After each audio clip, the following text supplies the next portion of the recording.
অনেক দিন ধরে আপনারা কোশ্চেন করতেছেন যে ভাই ভেড়ার ভিডিও দেন, ভেড়ার ভিডিও দেন। তো আজকে আপনাদের মাঝে ভেড়ার ভিডিও নিয়ে আসলাম। দেখতে পাচ্ছেন ভেড়া, পর্যাপ্ত পরিমাণ পশম গায়ে রয়েছে।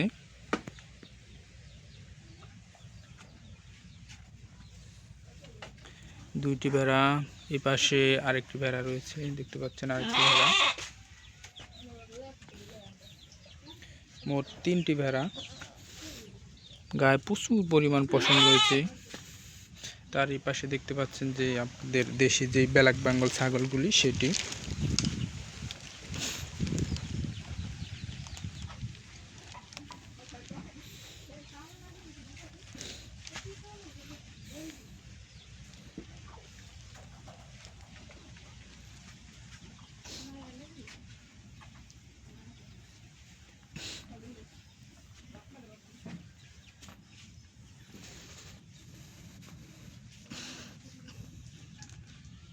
আমার এলাকার